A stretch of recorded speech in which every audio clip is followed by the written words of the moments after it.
Hi hello மக்களே, welcome back to Raja tech channel. இந்த ஒரு வீடியோவில் இதை பற்றி பார்க்க போகிறோம்னா, ரீசெண்டாக வந்து பார்த்தீங்கன்னா கிட்டத்தட்ட ஒரு 2500 யூஎஸ் டேக்ஸ் ஃபார்ம் வந்து சப்மிட் பண்ணாதனால போயிடுச்சு. ஸோ அந்த மிஸ்டேக் யாரும் பண்ணிடுறாங்க. குயிக்காக யூஎஸ் டேக்ஸ் ஃபார்ம்லாம் இருந்துச்சுன்னா சப்மிட் பண்ணிடுங்க, உங்களுக்கு $100 வரதுக்குள்ள அப்படிங்கிற மாதிரி வீடியோ வந்து அப்டேட் பண்ணியிருந்தோம்.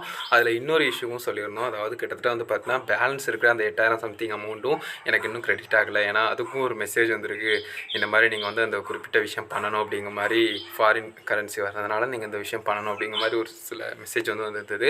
ஸோ அந்த மெசேஜை பேங்க்கில் கொண்டு போய் காட்டி நம்ம ஏதாவது பண்ணலாம். அதாவது யூடியூப்பில் சர்ச் பண்ணி பார்க்கும்போது ஃபார்ம் மாதிரி சப்மிட் பண்ண சொல்லி வந்துருந்துச்சு. ஸோ அங்கே போய் ஏதாவது கேட்டு பார்ப்போம் அப்படின்னு பார்த்தா அங்கே கன்ஃபியூஸ் ஆகிறாங்க. அக்கௌண்ட் ஃப்ரீஸ் ஆகலை, உங்களுக்கு அந்த அமௌண்ட் கிரெடிட் ஆகிரும், பெண்டிங்கில் எதுவுமே காட்டலை, நாங்கள் இதுக்கு மேலே என்ன பண்ணேன்னு கேட்டாங்க. ஒரு கம்ப்ளைண்ட் லெட்டர் மாதிரி அது வந்து கொடுங்க அப்படின்னு சொல்லியிருந்தாங்க. ஸோ ரெக்வெஸ்ட் லெட்டர் மாதிரி நான் வந்து அதை வந்து கொடுத்துருந்தேன்.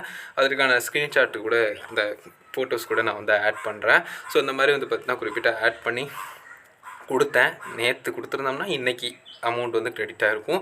அதுதான் ரீசன் அப்படின்னு சொல்ல முடியாது. ஏன்னா அது வந்து நான் ஒரு லாஸ்ட் ஆப்ஷனாக தான் யூஸ் பண்ணேன். ஏன்னா அவங்களுக்கே ஒன்றும் தெரில அப்படிங்கிறப்போ அதை யார்கிட்ட அனுப்பி என்ன பண்ணுவாங்க, என்ன ப்ரொசீஜர் ஃபாலோ பண்ணுவாங்க, ஸோ அந்த மாதிரி நிறைய டவுட்ஸ் வந்து இருந்துச்சு. பட் இருந்தாலும் நம்ம தரப்பில் பண்ண வேண்டிய விஷயங்களை ப்ராப்பராக பண்ணிடும்னு சொல்லிட்டு என்னோடய பாஸ்புக், அதுக்கடுத்தது வந்து பார்த்தீங்கன்னா அந்த மெசேஜ், அதோட அந்த ஒரு பிரிண்ட் அவுட், அது போக வந்து பார்த்தீங்கன்னா அந்த ரெக்வெஸ்ட் லெட்டர் மாதிரி ஒரு சில விஷயங்கள் எழுதி அதை வந்து நான் வந்து அனுப்பியிருந்தேன் அவங்களுக்கு வந்து.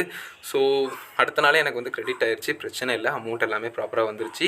பட் அந்த சொன்ன இல்லையா 8000 சம்திங், அதுதான் வந்து பார்த்தீங்கன்னா அமௌண்ட் கிரெடிட் ஆகிடுச்சு. அதுக்கான ஸ்க்ரீன்ஷாட் கூட நீங்கள் பார்க்கலாம். பட் யூஎஸ் டேக்ஸ் ஃபார்ம் இன்னும் நான் சப்மிட் பண்ணல.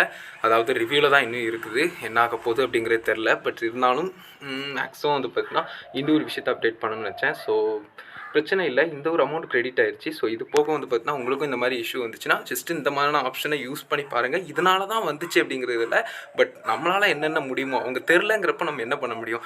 இந்த மாதிரி ஃபார்ம் ஏதாவது தருவீங்களா வைப்பீங்களான்னு கேட்டு பார்த்தேன். அந்த மாதிரிலாம் எதுவும் கிடையாது.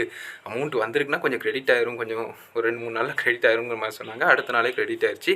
பட் நான் அந்த கம்ப்ளைண்ட் லெட்டர் வந்து அவங்களுக்கு வந்து அந்த ரிக்வெஸ்ட் லெட்டர் மாதிரி அது வந்து நான் வந்து கொடுத்துருந்தேன். ஸோ அது குறிப்பிடத்தக்க ஒரு விஷயம் அப்படின்னு சொல்லலாம். ஸோ அடுத்த நாளே கிரெடிட்டாக இருந்தது, கொஞ்சம் ரிலீஃபாக இருந்துச்சு. அண்ட் இன்னும் இந்த யூஎஸ் டேக்ஸ் ஃபார்ம் மட்டும் சப்மிட் ஆகிற மக்களே கொஞ்சம் எனக்காக ப்ரே பண்ணிக்கோங்க. ஏன்னா எனக்கும் பதட்டமாகவே தான் இருக்குது. அது அப்ரூவ் ஆயிடுச்சுன்னா அடுத்த மந்த்லேருந்து எனக்கு அந்த மாதிரி அமௌண்ட் வந்து டிடெக்ட் பண்ண மாட்டாங்க.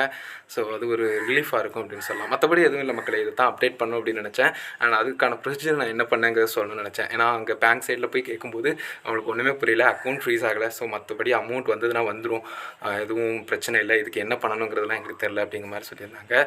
ஸோ இதுக்கு சொல்யூஷனே இல்லையா அப்படிங்கிற மாதிரி கொஞ்சம் கன்ஃபியூஷனில் தான் இருந்தேன். பட் அமௌண்ட் கிரெடிட் ஆனோடனே கொஞ்சம் ரிலீஃப் ஆகி பக்காவாக வந்து ஒரு மாதிரி பிரச்சனை சால்வ் ஆயிடுச்சு அப்படின்னு சொல்லலாம். ஸோ தட்ஸ் இட் மக்களே, இதை அப்டேட் பண்ணணும்னு நினச்சேன். உங்களுக்கு கண்டிப்பாக ஹெல்ப்ஃபுல்லாக வந்து நினைக்கிறேன். Thank you so much. பாய் மக்களே.